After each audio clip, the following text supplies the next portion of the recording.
हरिः ओम श्री गुरुभ्यो नमः। हरिः ओम।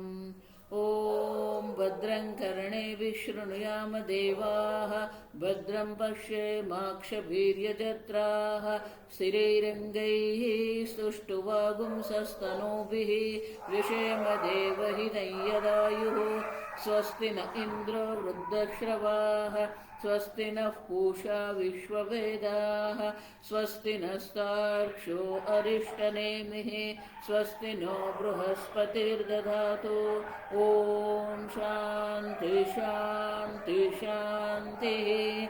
ॐ सहना भवतु, सहनौ भुनक्तु, सह वीर्यङ्करवावहै, तेजस्विनावधीतमस्तु मा विद्विषावहै।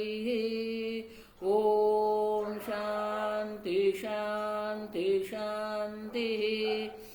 सदाशिवसमारम्भां शङ्कराचार्यमध्यमाम् अस्मदाचार्यपर्यन्तां वन्दे गुरुपरम्पराम्।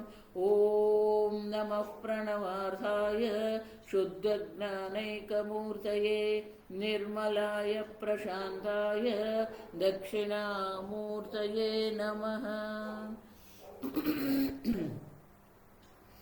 ॐ प्रज्ञानांशु प्रदानैः स्थिरचरनिकरव्यापिभिर्व्याप्य लोकान् भुक्त्वा भोगान् सविष्टान् पुनरपि दिशनोद्वासितान् कामजन्यान् पीत्वा सर्वान् विशेषान् स्वपिति मधुरभुङ् मायया भोजयन्नः मायासङ्ख्यातुरीयं परममृतमजं ब्रह्म यत्तन्नतोऽस्मि।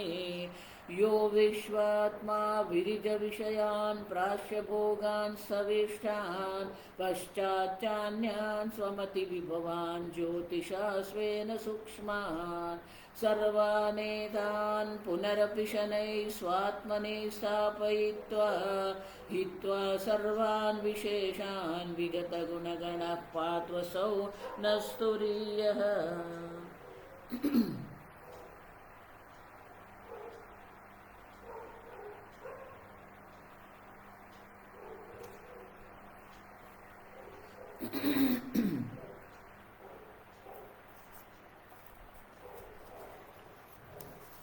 नंबर 123 कारिका 2। अतो वक्ष्याम्य कार्पण्यम् अजाति समतां गतम् अजाति समतां गतम् यथा न जायते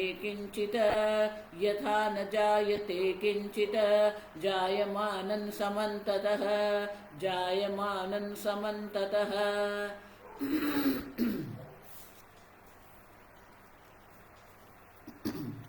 कारिका के पहले का भाष्य। सबाह्याभ्यन्तरम् अजमात्मानं प्रतिपत्तुम् अशक्नुवन्त अविद्यया दीनम् आत्मानं मन्यमानः जातः अहं जाते ब्रह्मणि वर्तते तदुपासनाश्रितः सन् ब्रह्म प्रतिपत्स्ये इति एवं प्रतिपन्नः कृपणः भवति यस्मात्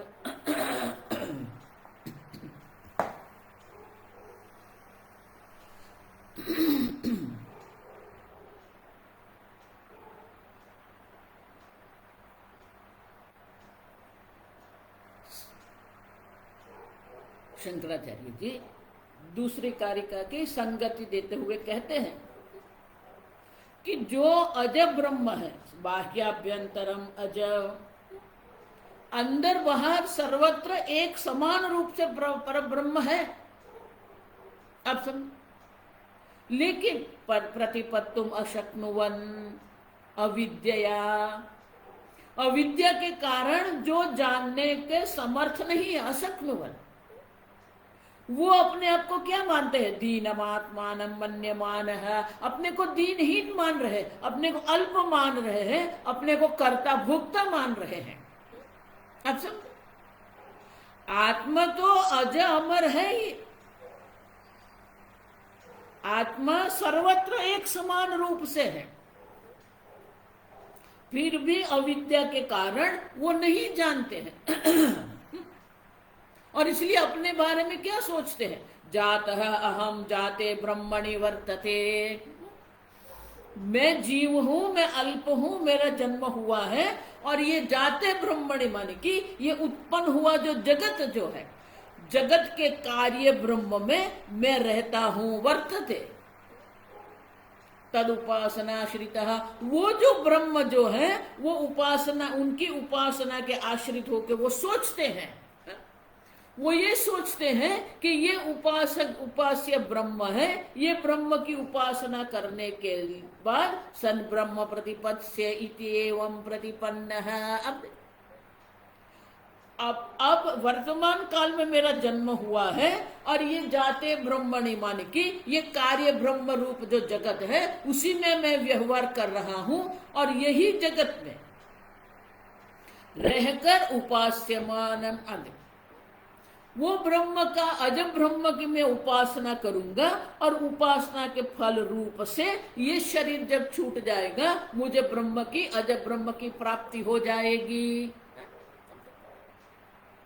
अब संपूर्ण ध्यान वाले यही कर रहे हैं, आजकल जितने भी ध्यान के संप्रदाय जो चल रहे हैं, तो ब्रह्म को उपासना कोटि में रख दिया। अब समझो, उपास्य ब्रह्म, और उपनिषद तो क्या कहते हैं, हमने देखा, नेदम यदिदम उपासते, इदम तया, जिसकी आप उपासना करते हो वो ब्रह्म नहीं हो सकता। ब्रह्म कभी भी विषय कोटि में जा सकता ही नहीं है, क्योंकि ब्रह्म अहम कोटि है। अब सब, और इसीलिए इस प्रकार से जो सोचते हैं मन्यमान है, इस प्रकार से जो मानते हैं, कृपणः भवति, अब वो सब कृपण है। अब अज ब्रह्म जो उनका स्वरूप है उनको अविद्या के कारण जानते नहीं है, और जो उनका स्वरूप नहीं है उसी को स्वरूप मान के वो क्या कह रहे हैं? मेरा जन्म हुआ, अब मैं ब्रह्म की उपासना करके ब्रह्म बन जाऊंगा। अब देखो, बहुत सारे वेदांती लोग यही सोचते हैं कि ये पतन हो गया है, अब ऊर्ध्व गति करना है, असेंडिंग डिसेंडिंग करते रहते हैं। अब देखो, ब्रह्म का पतन हो गया, वो जीव बन गया, अब जीव से ब्रह्म की गति करनी है। अब देखो, बहुत सारे वेदांती लोग भी यही सोचते हैं। तो गौड़पादाचार्य जी कहते हैं, देखो यहां सामान्य जन की तो हम बात ही नहीं करते, जो कर्म में पड़े हुए हैं, जो कर्मठ लोग हैं, जो भोग परायण लोग हैं, उनकी तो हम बात ही नहीं कर रहे हैं। लेकिन जो शास्त्र अध्ययन कर रहे हैं, जो वेदांत पढ़ रहे हैं, वो लोग भी यही सोचते हैं। आप समझे, उपासना के कारण, उपास्य ब्रह्म की उपासना के कारण मैं भी अज ब्रह्म बन जाऊंगा, ब्रह्म प्रतिपद से। अब तो गौड़पादाचार्य जी कहते हैं ये जितने भी लोग हैं वो क्या है? कृपण है। अब देखो, दीनहीन है। आप समझो, क्योंकि ये लोग इस प्रकार से सोचते हैं, और इसलिए गौड़पादाचार्य कहते हैं अतः वक्ष्यामि, और इसीलिए मैं ये कह रहा हूं, ये तीसरे प्रकरण का आरंभ हम क्यों कर रहे हैं? अब ये मान्यता है लोगों की कि मैं जीव बन गया हूं, अब मुझे ब्रह्म बनना है।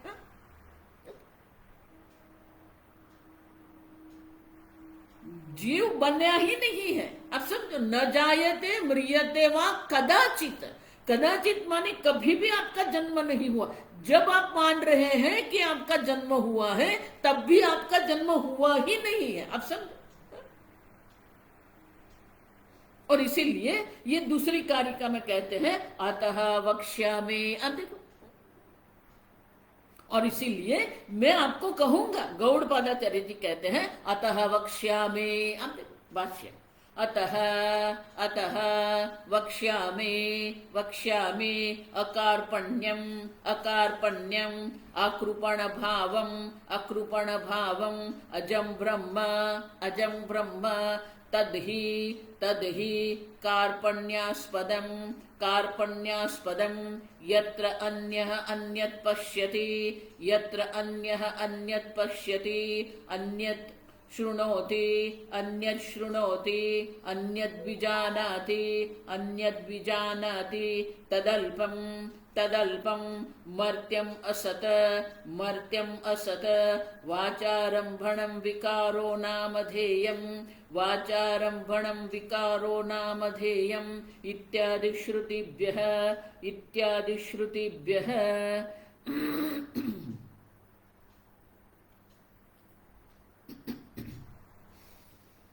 अतः वक्ष्यामि, और इसलिए मैं आपको कहूंगा। अकार्पण्य क्या है? अब कृपणता तो हमने देख ली है, फिर भी पुनः शंकराचार्य जी हम यहां कहते हैं तद ही कार्पण्य आस्पदम, यही कार्पण्यता है। आप देखो, कृपणता क्या है? दीनता क्या है? यत्र अन्यः अन्यत् पश्यति। आप देखो, मैं अन्य हूं, ये अन्य मुझसे अन्य है। आप देखो, मैं दृष्टा चेतन हूं, ये दृश्य जड़ है। अन्यः अन्यत् पश्यति अन्यः अन्यत् शृणोति। अब देखो,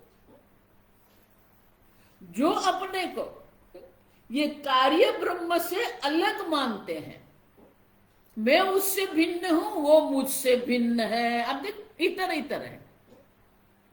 दृष्टा दृश्य से भिन्न है, दृश्य दृष्टा से भिन्न है। अब देखो, श्रोता शब्द से भिन्न है, शब्द श्रोता से भिन्न है।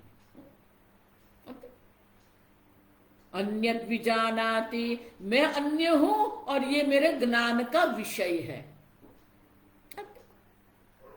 तो जो अन्य बुद्धि करके बैठे हैं तदल्पम।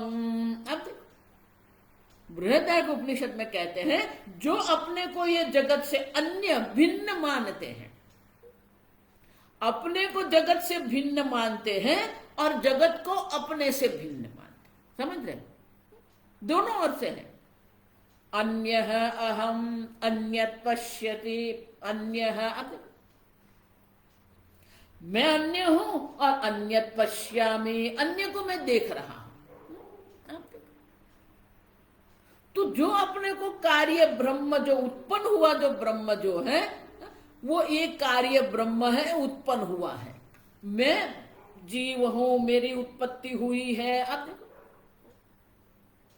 और मैं जीव ये कार्य ब्रह्म को देखता हूं। तद अल्पम, जो अन्य बुद्धि में बैठा है, जो द्वैत बुद्धि में बैठे हैं, वो सब अल्प है। और वो अल्पता के कारण क्या हो गया? मर्त्यम असत। अब देखो, वो मर्त्य है। मृत्यु से मृत्यु आपनोति यह नाना एव पश्य, उसे मृत्यु से मृत्यु की प्राप्ति होती ही रहती है। वो मृत्यु के अधीन है, काल के अधीन है। असत, अब देखो, वो सब मिथ्या है। इस प्रकार से जो सोचते हैं, वो उनकी जो सोच है, उनके जो विचार जो है, वो असत है, अयोग्य है, मिथ्या है। आप समझे? अन्य का दर्शन करना और उनको अन्य मानना दोनों गलत है। आप समझो? अन्य है ही नहीं। यहां जो कुछ है सब क्या है? ओमकार निर्णय है। हम देख के गए, ओमकार का तो निर्णय हो गया है, इदगुम सर्वम ओमकार है एति। अब यहां जो कुछ है सब ओमकार मात्र है। फिर क्या कहा, इदम सर्वम ब्रह्म इति, यहां जो कुछ है सब ब्रह्म मात्र है। ब्रह्म अभिधेय है, ओमकार जो है वो अभिधान है। अयमात्मा ब्रह्म, और ये जो आत्मा है वो ब्रह्म है जो सर्व है। तो आपसे भिन्न कुछ है ही नहीं, फिर भी आप अन्य मानते हो। अन्य बुद्धि में, द्वैत बुद्धि में बैठे हैं, वो अल्पता है। लेकिन वो जो द्वैत बुद्धि है असत मिथ्या है, आप समझे। क्यों? क्योंकि अन्य है ही नहीं। कल देखते हैं ना, घट और मिट्टी, अब दो सिद्ध कर दो पहले, आप समझ। मिट्टी और घट दो सिद्ध होते ही नहीं है, आप समझ। जीव और ब्रह्म की तो बाद में बात करते हैं, घट और मिट्टी दो नहीं है। जिसको आप कार्य ब्रह्म कह रहे हैं, जाते ब्रह्मणि, ये जगत के रूप में उसकी उत्पत्ति हुई है, लेकिन वो उत्पत्ति ही नहीं है, आप समझो। किसकी उत्पत्ति हुई? घड़े की उत्पत्ति हुई।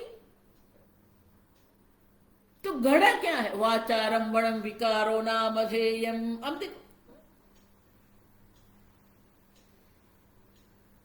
जो परिचिन्नता में बैठा है वो द्वैत देख रहा है। तो ये परिचिन्नता जो है, मर्त्य माने काल में अपने को परिचिन्न मान रहा है, लेकिन है क्या? किसका जन्म हुआ?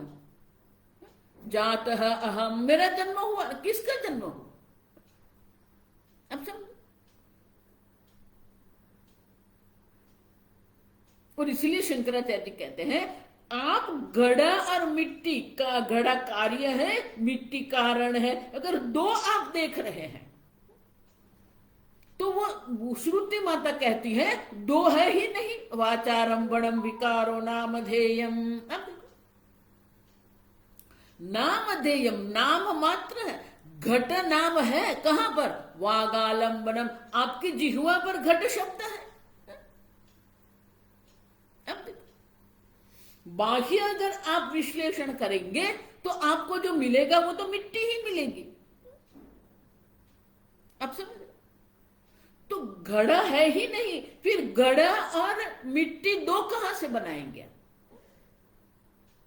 द्वैत की सिद्धि ही नहीं है, किसी वस्तु की उत्पत्ति हुई ही नहीं है, आप समझो। आप पहले स्वीकार करते हो कि उत्पत्ति हुई है, फिर कह दो ये कार्य ब्रह्म है, मैं जीव हूं। अब मैं उपासना करके उपास्य ब्रह्म बन जाऊंगा। अब देखो क्या क्या कल्पना करके हम रखते हैं। और इसलिए शंकराचार्य जी पुनः पुनः यही मंत्र का अवतरण करते रहते हैं, वाचारम बणम विकारो नामधेयम। आप समझो,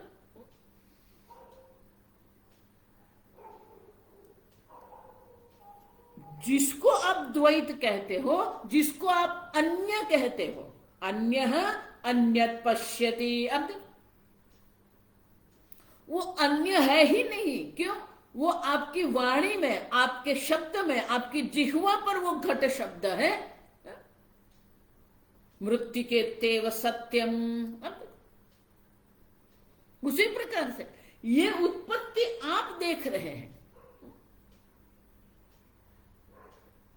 अब समझो। और इसीलिए ये उत्पत्ति को देखना, उत्पत्ति को सत्य मानना, उत्पत्ति को अन्य मानना, ये अल्पता है, तदल्पम। तो जगत को अपने से अन्य मानना और अपने को मर्त्य मानना। मेरा जन्म हुआ है, मेरी मृत्यु होगी, तद अल्पम असत। ये जो आपके विचार जो है वो असत है, मिथ्या है। अब समझ, जगत मिथ्या है नहीं, आपके सोच भी मिथ्या है, क्योंकि दूसरा है ही नहीं। किसका दर्शन आप कर रहे हैं? अन्यः अन्यत् पश्यति, अन्यः अन्यत् शृणोति, अन्यः अन्यत् विजानाति। तो अन्य का जो दर्शन जो है वो असत है, मिथ्या है, क्योंकि अन्य है ही नहीं। और इस प्रकार से कृपणता ये है कि अन्य बुद्धि करके हम बैठे हैं। देखो, इसीलिए मैं कहती हूं आपको, मैं ब्रह्म हूं, ये ब्रह्म ज्ञान नहीं है, आप समझो। शास्त्र ये नहीं कहता कि तू ब्रह्म है। अब देखो, मांडव्य उपनिषद के मंत्र क्या कह रहे हैं? इदगुम सर्वम ब्रह्म एव इति, यह जो कुछ है सब ब्रह्म मात्र है। आप समझो, मैं ब्रह्म हूं ये ज्ञान नहीं है, ये जो सर्वात्म भाव जिसको कहते हैं। आप सब, यहां जो कुछ है सब ब्रह्म मात्र है, और सब ब्रह्म है तो फिर मैं भी क्या हूं? अयम आत्मा ब्रह्म। अब देखो, जिसको आप उत्पत्ति कहते हैं वो भी ब्रह्म मात्र है, और ये आत्मा भी ब्रह्म मात्र है। तो ये जो सर्वात्म भाव जो है वो ब्रह्म ज्ञान है। मैं ब्रह्म, आत्मा ब्रह्म है, ब्रह्म ज्ञान नहीं है। इसीलिए गीता में भी भगवान क्या कहते हैं? सर्वभूतस्थमात्मानं सर्वभूतानि च आत्मनि। आप देखो, सर्वभूतों में एक समान रूप से आत्मा है, समतां गता। सर्वभूतस्थमात्मानं, आत्मा सर्वभूत में, सर्वभूतों के अधिष्ठान के रूप में वो आत्मा ही है। सर्वभूतानि च आत्मनि, आत्मा में सर्वभूत है, माने कि सर्वभूत का जो अस्तित्व जो है वो किसके कारण है? आत्मा के कारण है। सबको सत्ता स्फूर्ति प्रदान करने वाले आप स्वयं चैतन्य स्वरूप आत्मा है। प्रमाण को प्रमाण बनाने वाले भी आप ही है। आपके कारण ही दर्शन क्रिया हो रही है, आपके कारण ही श्रवण क्रिया हो रही है। आप समझो, सर्वात्मा भाव जो है अन्य है ही नहीं, जो कुछ है सब आत्मा मात्र है। समलोष्टास्म कांचन, अब विद्या विनय संपन्ने ब्राह्मणे गविहस्तिनि। अब सर्वत्र समदर्शन है, सर्वत्र वो सम ब्रह्म का दर्शन करता है। अभी एक साधक मुझे हाँ, मुझे तो समझ में आ गया मैं ब्रह्म हूं, बाकी सब मिथ्या है। ये आधा ज्ञान जो है ना, अर्ध ज्ञान जो है, आधे वेदांती लोग इसी में बैठे हुए हैं। हा? मैं तो जानता हूं मैं ब्रह्म हूं। नहीं, मैं ब्रह्म हूं तो ये जगत क्या है? इदम सर्वम ब्रह्म एव। आप समझे? तो अन्य है ही नहीं, जो है वो ब्रह्म मात्र है। और इसीलिए अन्य देखना, अन्य का दर्शन करना, यही कृपणता है। द्वैत दर्शन कृपणता है। तो फिर अकार्पण्य क्या है? तो शंकराचार्य जी भाष्य में आगे कहते हैं, तद विपरीतम सबाह्याभ्यंतरम अजम, सबाह्याभ्यंतरम अजम अकार्पण्यम, अकार्पण्यम भूमाख्याम ब्रह्म, भूमाख्याम ब्रह्म। अब ये कृपणता है। तो अकार्पण्य क्या है? देखो, शंकराचार्य बहुत सुंदर कहते हैं, ब्रह्म ही अकार्पण्य है। समझ रहे? सर्वत्र ब्रह्म का दर्शन करना ये अकार्पण्य नहीं है। सबाह्याभ्यंतरम अजम ब्रह्म अकार्पण्यम। अब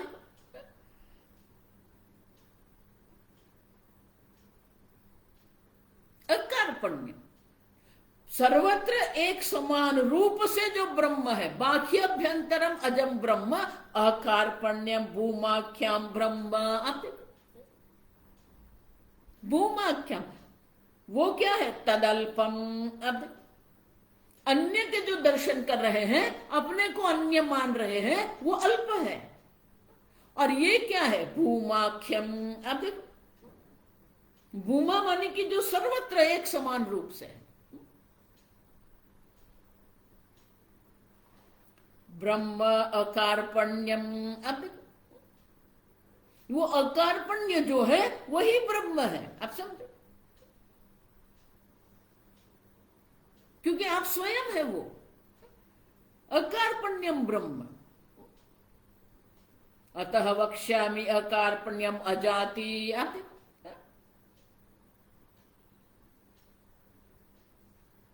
अकार्पण्य अन्य है ही नहीं। सर्वत्र जो ब्रह्म का दर्शन करते हैं वही अकार्पण्य है। क्यों? वहां दीन भाव है ही नहीं, अल्पता है ही नहीं। भूमाख्यम। अब अल्पे सुखम नास्ति यो वै भूमा तत्सुखम। जो भूमा है, जो सर्वव्यापी है, सर्वत्र एक समान जो है, वही अकार्पण्य है। दृश्य भी वही ब्रह्म है, दृष्टा भी वही ब्रह्म है, दर्शन क्रिया भी ब्रह्म है। आप समझो, ये दर्शन तो ब्रह्म है ही, दृश्य भी ब्रह्म है, दृष्टा भी ब्रह्म है, प्रमाण भी जो प्रमाण है वो भी ब्रह्म है, और दर्शन क्रिया जो है वो भी ब्रह्म है। अब समझो, ब्रह्म कर्म समाधि न,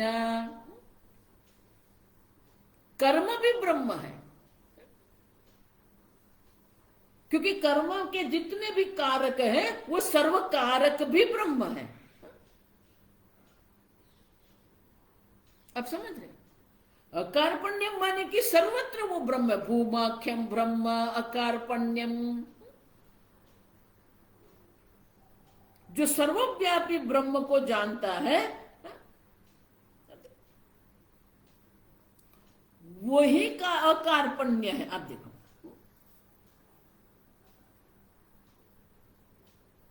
क्यों? अजम ब्रह्म, भूमाख्यम ब्रह्म। अजम ब्रह्म जिसका जन्म हुआ ही नहीं है। भूमाख्यम ब्रह्म माने कि कोई अल्पता नहीं है। और इस प्रकार से जो अजय सर्वव्यापी ब्रह्म जो है वही अकार्पण्य है। अब तो बोले क्यों कहते हो अकार्पण्य उसको? शंकराचार्य जी आगे वही कहते हैं, यत् प्राप्य अविद्याकृत सर्वकार्पण्य निवृत्ति तद अकार्पण्यम वक्ष्यामि इत्यर्थः। क्यों? यत् प्राप्य, वो जो अजब ब्रह्म जो है, जो अकार्पण्य अजब ब्रह्म जो है, जिसको जानने से, प्राप्य मानी जिसका ज्ञान प्राप्त करने से, अविद्याकृत सर्वकार्पण्य निवृत्ति ही,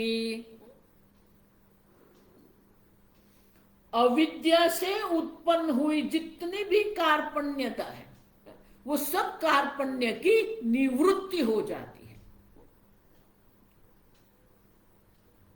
अन्य बुद्धि की, द्वैत बुद्धि की निवृत्ति हो जाती है।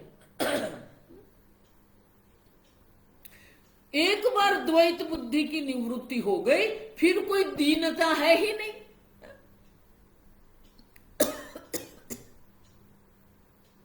अब जब तक आप अविद्या में बैठे हैं तब तक ये दीन भाव रहेगा। अविद्यायाम अंतरे वर्तमान, आप समझो। यमराजा इसीलिए कहते हैं कि अविद्या में बैठे आप जो भी बोलेंगे, अविद्या में बैठ के आप जो भी बोलेंगे सब अल्प ही है, और अविद्या के कारण ही ये सब कार्पण्य की उत्पत्ति हुई है, अल्पता है। तो एक बार ये भूमाख्य ब्रह्म को जान लिया, सर्व अविद्या से उत्पन्न कार्पण्य की निवृत्ति हो जाती है। अब जब तक आपकी दृष्टि घट पर है तब तक आप सोचते रहेंगे उनका जन्म हुआ है, उनका नाश हो जाएगा, फिर वो मिट्टी बन जाएगा। अब समझे। लेकिन अगर आपकी दृष्टि देखो, इसीलिए स्वामी जी कहते हैं वेदांत क्या है, देश बदलने से, काल बदलने से, सन्यास बनने से कुछ नहीं होता है। Shifting the vision. आप देखो, आपकी दृष्टि नाम रूप पर पड़ी हुई है, घट नाम रूप में आपकी दृष्टि अटक गई है, और इसलिए महाराज श्री कहते थे अटक गए हैं, भटक गए हैं, लटक गए हैं। नाम रूप से ऊपर उठ के नाम रूप का जो अधिष्ठान जो है,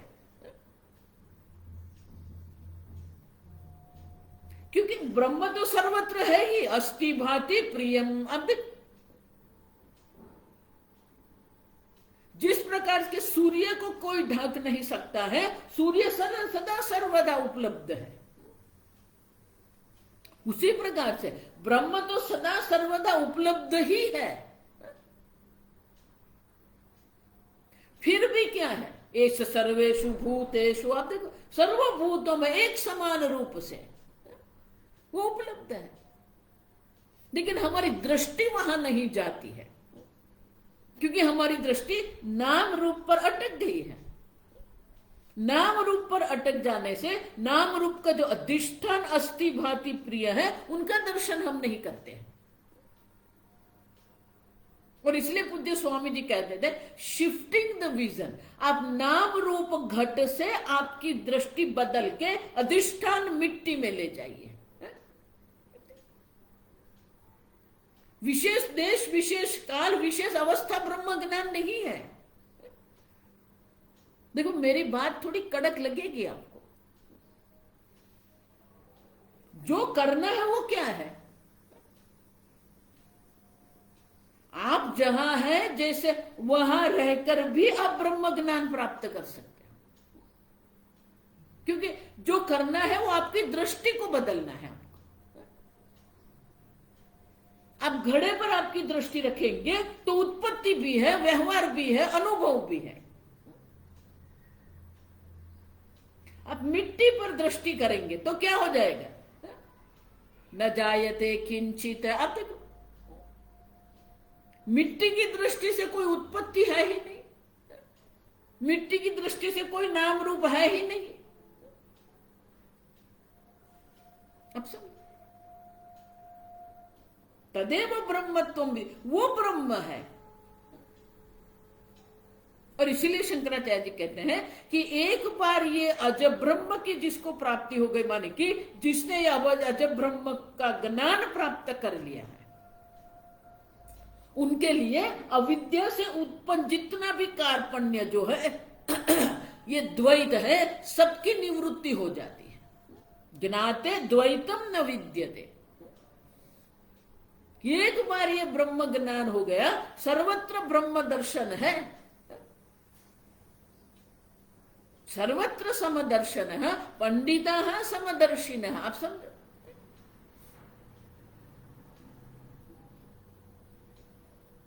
और इसीलिए जब तक अविद्या देवी बैठी है तब ये सब होता रहेगा, लेकिन अविद्या की निवृत्ति हो जाने से जो अकार्पण्य है, तद अकार्पण्यम वक्ष्यामि, अतः वक्ष्यामि अकार्पण्यम। अब देख, वो जो अकार्पण्य है, जो अजब ब्रह्म है, जो सर्वव्यापी ब्रह्म है, उनके बारे में मैं कहूंगा आपको। तो वो ब्रह्म क्या है? अजाति समताम गतम। अजाति, जिसका जन्म हुआ ही नहीं है। शंकराचार्य भाष्य, तद अजाति अविद्यमाना जाति ही अस्य, अविद्यमाना जाति ही अस्य समतां गतं सर्वसाम्यं गतं कस्मात् अवयव वैषम्य अभावात् यद ही सावयवं वस्तु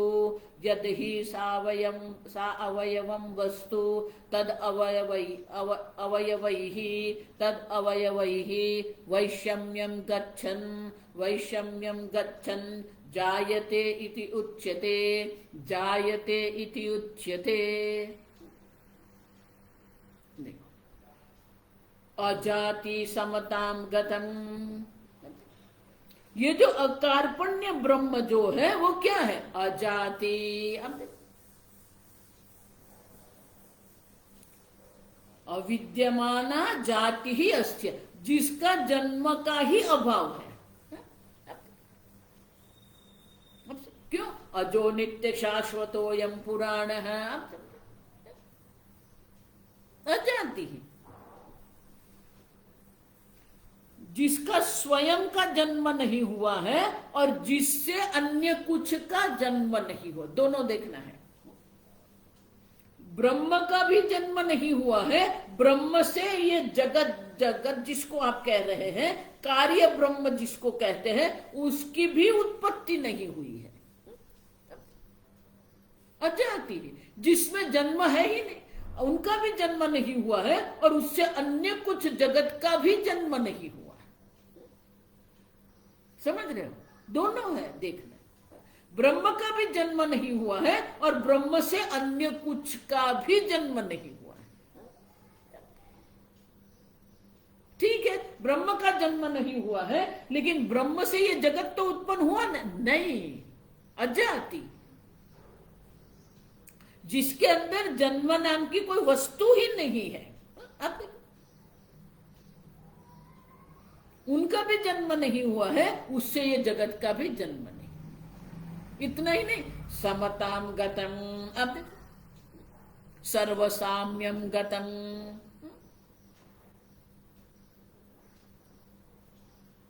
सर्वत्र एक समान रूप से। क्यों? निर्धर्मकताम गतम। आप अलंकार जिसको कहते हैं, वो अलंकार में ये हार है, ये कुंडल है, ये किरीट है। अब देखो, तो उसमें विषमता है, अनेकता है। आप देखो, लेकिन यहां तो कोई विषमता है ही नहीं। साम्यम गतम। अब देखो, उपाधि जो भी कुछ होती है, विद्या विनय संपन्ने ब्राह्मणे गविहस्तिनी शुनि चैव स्वपाके च। अब उपाधि की अनेकता है, उपाधि में विशेषता है, उपाधि में विषमता, विरोधाभास है। ये ब्राह्मण योनि है, ये चांडाल योनि है। अब लेकिन ब्रह्म स्वयं तो निर्गुण निराकार है। किसी प्रकार की विशेषता ब्रह्म में संभव ही नहीं है। किसी प्रकार से वैषम्य भी ब्रह्म में संभव नहीं। साम्यम गतम। अब तो बोले, आप क्यों कहते हो कि साम्यम गतम? तो शंकराचार्य जी कारण देते हैं, अवयव वैषम्य अभावात। अब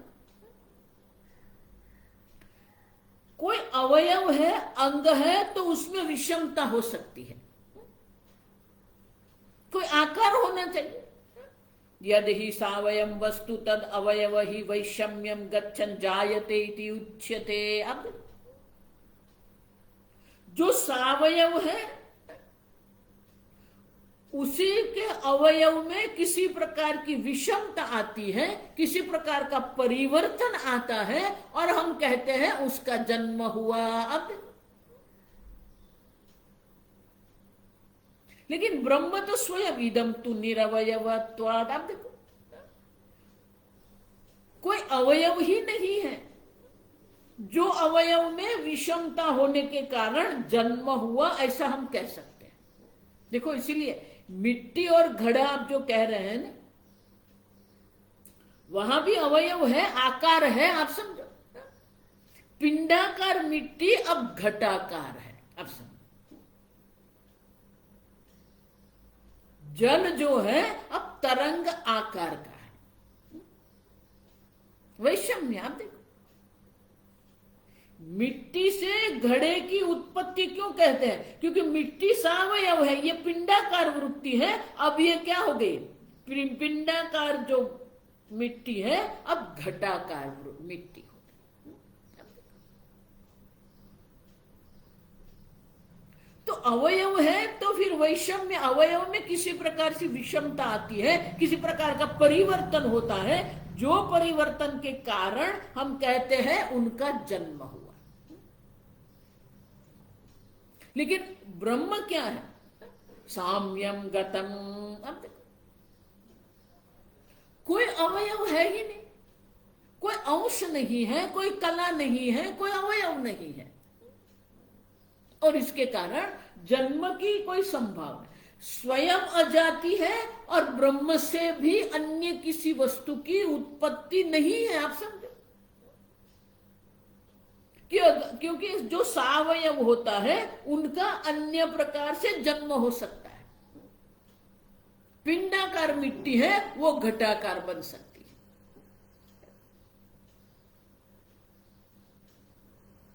तो अवयव है तो फिर ये एक वस्तु से दूसरी वस्तु का जन्म कब होता है? अब देखो, यदि सावयव वस्तु तद अवयहि वैषम्यम गच्छन् जायते इति उच्यते। अवयव जो है अवयव के वैषम्य के कारण उत्पत्ति हुई, ऐसा हम कहते हैं। ब्रह्म स्वयं अजाति है, उतना ही नहीं, ब्रह्म से किसी वस्तु की उत्पत्ति ही नहीं हुई है। क्योंकि जो सावयव है उसी से कुछ वस्तु उत्पन्न हो सकती है, उनके अवयव में वैषम्य आने के कारण कुछ उत्पन्न हुआ हम कहते हैं।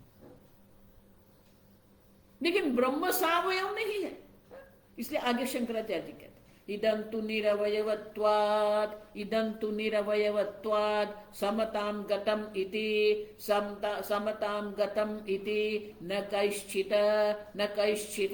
अवयवैः स्फुटति अतः अजाति अकार्पण्यम्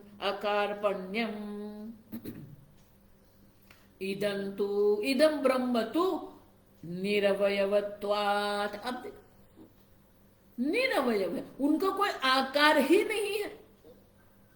निरवयवत्वात् समतां गतम् इति।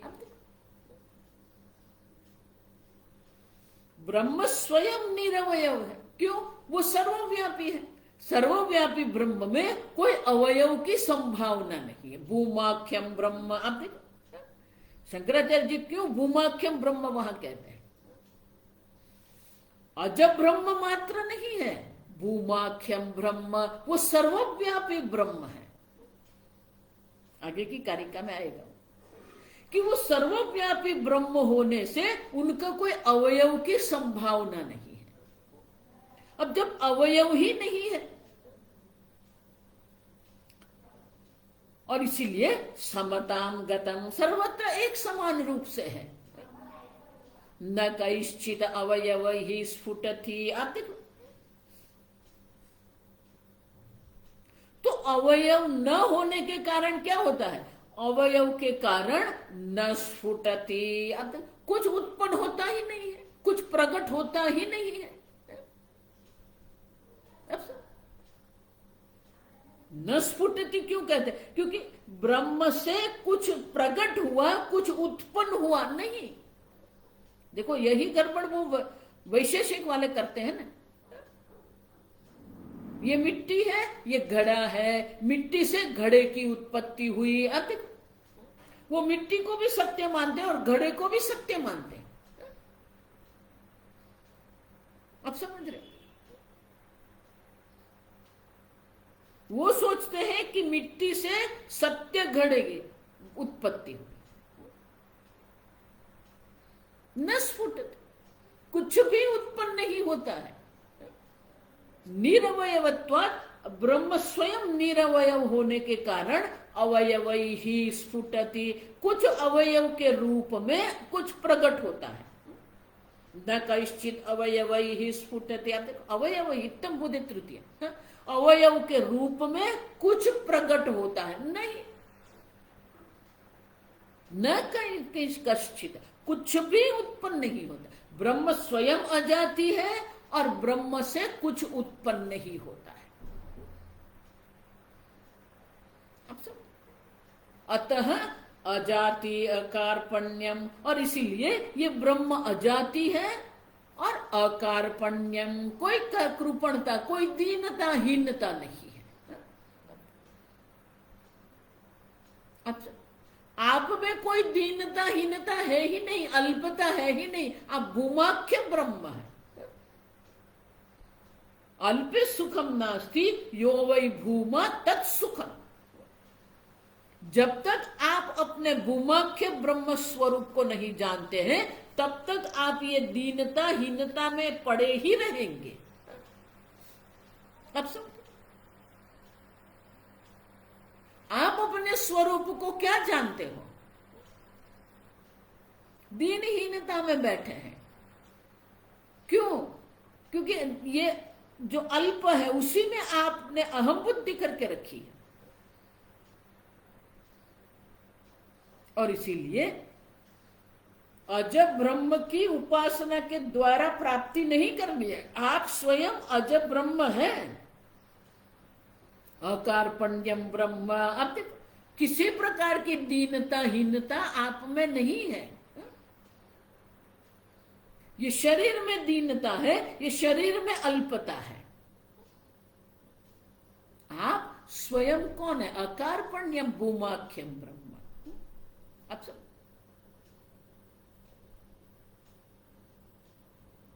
और इसीलिए आगे समन्ततः समन्ततः समन्तात् समन्तात् यथा न जायते किंचिद अल्पमपि न स्फुटति किंचिद अल्पमपि न स्फुटति। अब यथा न जायते किंचित, और इसीलिए कोई जन्म हुआ ही नहीं, कोई उत्पत्ति हुई ही नहीं है। देखो इसलिए मैं कहती हूं बहुत सारे वेदांती लोग बहुत बड़ी गड़बड़ करते हैं। जन्म हुआ है, जन्म हुआ ही नहीं है। न किंचित जायते, न आपका जन्म हुआ है, न आपसे ये जगत का जन्म हुआ है। अब तो समन्ततः न किंचित जायते, समन्ततः एक समान रूप से सर्वत्र ये ब्रह्म स्वरूप आप है, किसी का जन्म हुआ ही नहीं है। यथा न जायते किंचित। अब देखो अल्पमपि न स्फुटति, कुछ भी स्फुटति, कुछ भी आपसे कुछ भी प्रकट होता ही नहीं है।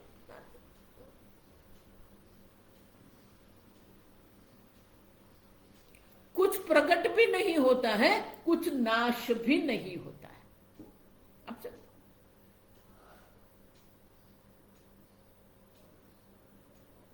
समझ रहे? अन्य है ही नहीं जिसकी उत्पत्ति होती है। मांडव के उपनिषद ये नहीं कह रहा है कि ये जगत की उत्पत्ति ब्रह्म से हुई है और ये जगत ब्रह्म नहीं। यथा न जायते किंचित जायमानम समन्ततः। आप देखो, आपके अनुभव में जायमानम समन्ततः। आप देखो, समन्ततः सर्वत्र एक समान रूप से उत्पन्न होते हुए भी कुछ उत्पन्न नहीं हुआ। उत्पन्न होते हुए भी जायमानम। आप देखो, कुछ न जाए। ये जगत की उत्पत्ति देख रहे हैं। तस्माद्वा एतस्माद् आत्मनः आकाशः सम्भूतः आकाशाद्वायुः। अब देखो, उत्पत्ति होते हुए भी कुछ उत्पन्न नहीं हुआ। तो बोले ये क्या कह रहे हो आप? पहले कह रहे हो उत्पन्न होते हुए भी जायमानम। अब देखो, फिर कह रहे हो न किंचित जायते, कुछ जन्म नहीं होता। अब देखो, यही वेदांत है। आप समझ, जायमानम समन्ततः यथा किंचित न जायते। घड़े की उत्पत्ति देखते हुए भी आप कह सकते हो घड़े की उत्पत्ति नहीं हुई है। शास्त्र भी कहते हैं सत्यम ज्ञानम अनंतम ब्रह्म। अब यो वेद निहितं गुहायां परमे व्योमने। अब तस्माद्वा एतस्माद् ब्रह्मणः तस्माद् ब्रह्मण। अब देखो, तस्माद् ब्रह्मणः एतस्माद् आत्मनः। अब पहले से ही अद्वैत है। आप समझो, पहले द्वैत है फिर अद्वैत है, ऐसा नहीं है।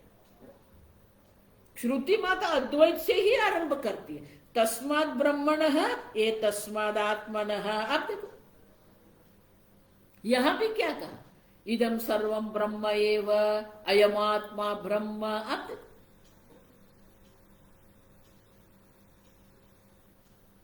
आप स्वयं अजब ब्रह्म है। तस्माद्वा एतस्माद् आत्मनः आकाशः सम्भूतः। अब सब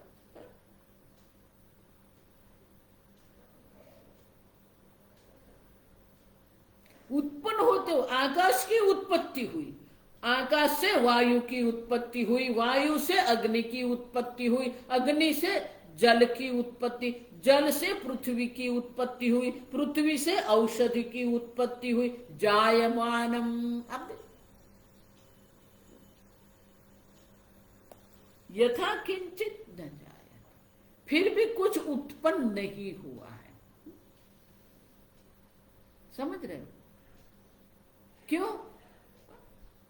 स्वामी जी इसलिए बहुत सुंदर ये सुवर्ण का दृष्टांत देते। आप समझ,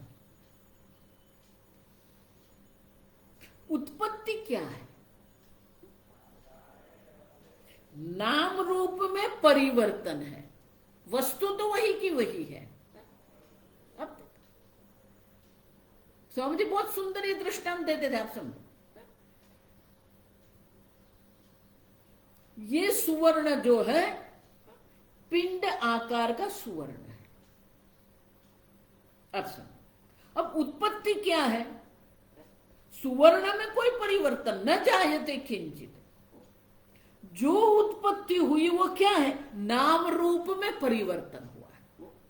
ये पिंडाकार है, अब क्या हो गया?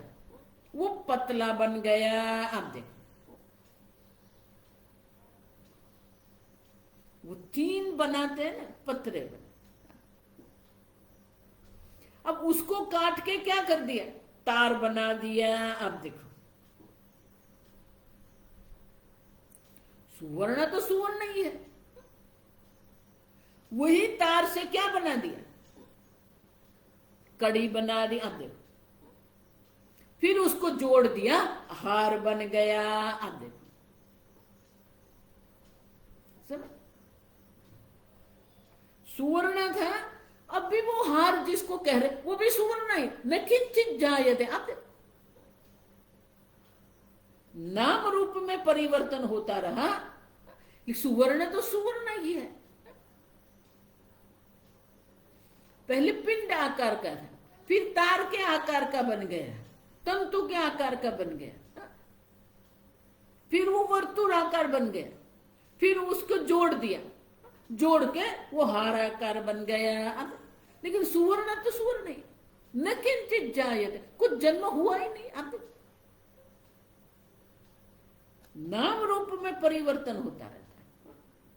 तस्माद् वा, देखो इसलिए पंचमी विभक्ति बहुत महत्व की है। अब समझो, संपूर्ण वेदांत ये पंचमी विभक्ति से ही चलता है। ये तो वा इमानि भूतानि जायन्ते येन जातानि जीवन्ति यत् प्रयत्नम् अभिशंविशन्ति। अब यतः तस्माद् वा एतस्माद् आत्मनः आकाशः सम्भूत, ये पंचमी विभक्ति।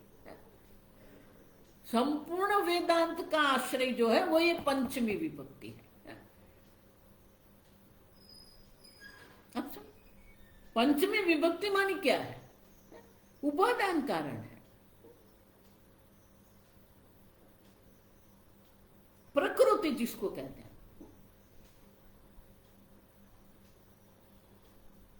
तो ब्रह्म जो है, ब्रह्म से आकाश की उत्पत्ति हुई।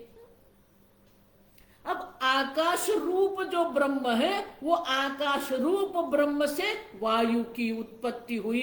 वायु रूप जो ब्रह्म है, उसी से अग्नि की उत्पत्ति हुई। अग्नि रूप जो ब्रह्म है, उसी से जल ब्रह्म की उत्पत्ति हुई। जल रूप जो ब्रह्म है, उसी से पृथ्वी की उत्पत्ति हुई। पृथ्वी रूप जो ब्रह्म है, उसी से औषधि की उत्पत्ति हुई। औषधि रूप जो ब्रह्म है, उसी से ये पुरुष अन्न की उत्पत्ति। औषधिभ्यः अन्नम अन्नात् पुरुषः। अब तो न किंचित जायते। अब सब पहले भी वो ब्रह्म था, सत्यम ज्ञानम अनंतम ब्रह्म। अब जब ये पुरुष के रूप में है, तब भी वो क्या है? सत्यम ज्ञानम अनंतम ब्रह्म। अब देखो, पिंड के रूप में था तब भी वो सुवर्ण था, हार के रूप में है तब भी वो क्या है? सुवर्ण ही है। यथा किंचित न जायते। अब सुवर्ण तो सुवर्ण ही है, समझ रहे? जायमानम समन्ततः न यथा न किंचित जायत। उत्पन्न होते हुए भी कुछ उत्पन्न नहीं होता है। तो शंकराचार्य जी ये क्या गड़बड़ करते हो? जायमानम न जायते, ये उत्पन्न होते हुए भी कुछ उत्पन्न नहीं हुआ है, ये क्या है? तो शंकराचार्य जी दृष्टांत के द्वारा समझाते हैं हमें, वो हम कल देखेंगे। ओम असतो मा सद्गमय तमसो मा ज्योतिर्गमय मृत्योर्मा अमृतंगमय। ओम पूर्णमदः पूर्णमिदं पूर्णात् पूर्णमुदच्यते पूर्णस्य पूर्णमादाय पूर्णमेवावशिष्यते। ओम शांति शांति शांति। हरि ओम। श्री गुरुभ्यो नमः। हरि ओम।